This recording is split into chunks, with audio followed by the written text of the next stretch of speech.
Russian President Vladimir Putin announced a number of escalations with the war in Ukraine in an extraordinary speech on Tuesday morning. He ordered military mobilization, confirmed referendums, and even issued nuclear threats to the West. But what does all of that really mean? The war in Ukraine has been going on for 7 months, ever since Vladimir Putin gave the green light for tanks to roll through the border and for troops to rain hell on Ukrainians. In the last few weeks, Russian troops have been rapidly losing ground to Ukrainians who have made impressive headway in pushing back the Russian troops in the Kharkiv region. If Ukraine's counter-offensive continues at the success rate it is currently going, then Russia will lose lots of these territories. For the first time ever in this war, Russia acknowledged its defeat in the region, and Putin is humiliated. The prospect of defeat for the warmonger, who is intent on grabbing as much Ukrainian land as possible, is just too much, so now he's scrambling to avoid continued losses.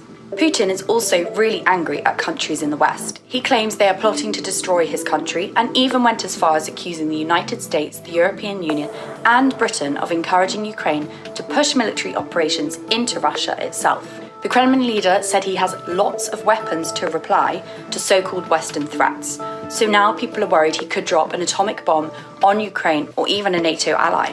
Nuclear weapons have immense destructive power. Think back to August of 1945, when 2 atomic bombs were dropped by the United States on Hiroshima, killing around 200,000 people. One Russian state television host said that Moscow should have nuked Britain on the day of Queen Elizabeth II's funeral. But Western leaders have largely dismissed Putin's words as lies.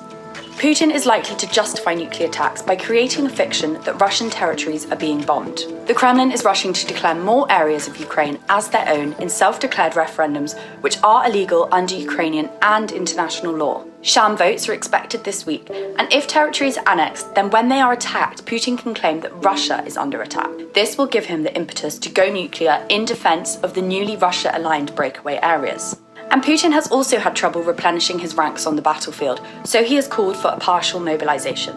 Putin said the order is aimed at people with training and experience, but the rules of who are exempted or not is pretty fuzzy. Russians have been showing their call-up notices on social media, which has resulted in tons of people trying to flee as their lives have been once again plunged into chaos. Protests erupted across Russia last night against the order, as men who have tried to avoid the war so far say they feel like they have been thrown into the meat grinder. Direct flights from Moscow to countries that don't require visas to enter, such as Turkey, have mainly sold out. If people fail to comply with an order, they will be punished with imprisonment.